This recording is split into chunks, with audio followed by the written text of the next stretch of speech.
all new induction in the near future would be based on renewable energy. For the first time in our history, Pakistan has authored the first IGCEP and the first transmission plan overlaid onto each other and have actually proposed it to the regulator for approval, which translated into more than 7,000 megawatts of surplus power that we were going to buy and burden you, the consumers of this country, for the next 5 to 10 years. We have reduced the power purchasing price for the next 10 years by over 4 trillion rupees. As it is, we have surplus power, and with no planning whatsoever in the past, Pakistan was going to be investing into unnecessary power that was an obligation for the government to buy, irrespective of whether those plants produced any power or not. So the first IGCEP and the transmission plan has been already approved by the cabinet and has been sent to the regulator for approval. You'll be quite surprised to know that Pakistan doesn't have an integrated energy plan. So the power sector is just one stakeholder. There are others. There's the petroleum sector. There's the transportation sector within the provinces. The whole country utilizes power in one form or the other, energy in one form or the other. Either it's from fossil fuel-based energy, or whether it's renewable, or it's hydropower.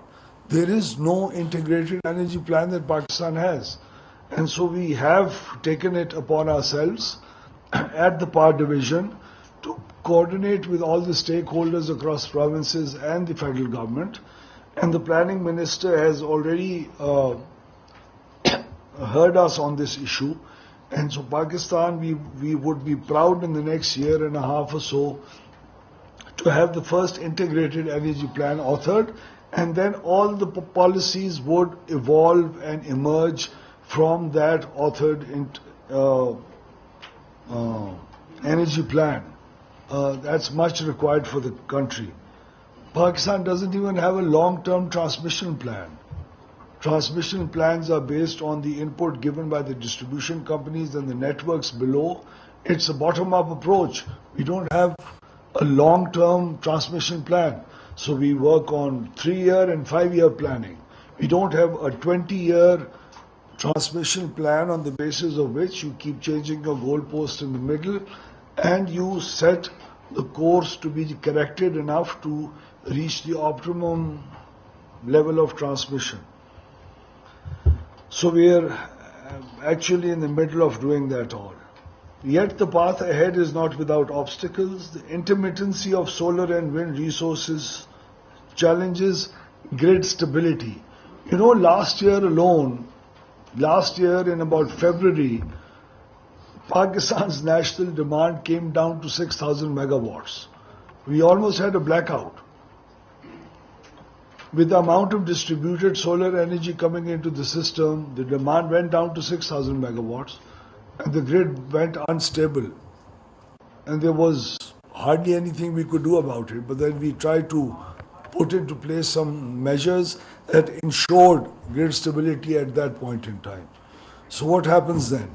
Unless we are well prepared enough to plan out such events, Pakistan would not be a very dependable and reliable, Pakistan would not have a very dependable and reliable grid. The cost of integrating these technologies alongside the need for new infrastructure adds a lot of pressure to an already financially constrained power sector. Pakistan faces unique difficulties. We've got circular debt, outdated distribution networks, etc. At the Ministry of Power, we firmly believe that innovation is the cornerstone of Pakistan's clean energy future. Infrastructure alone will not suffice. We need smart solutions, advanced forecasting, storage technologies, and digital integration. To drive this vision, we have established the Power Planning and Monitoring Company. This has happened for the first time in Pakistan's history. The first ministry to adopt the model is ours. We did this in the past 18 months. So there used to be a politician like me, head of the ministry, with the secretary of our ministry, the senior most representative of the bureaucracy at the ministry. Then we used to have additional secretaries, joint secretaries, deputy secretaries. And then we used to have these consultants come in, some funded by the World Bank, some by the ADB, some by GIZ and others. There was no institutionalized way of running a technical arm. There was no institutional memory. There was just ad hoc. So for the first time in this entity, proud to say, is now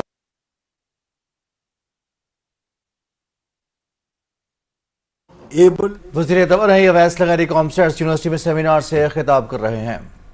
नौजवान हमारे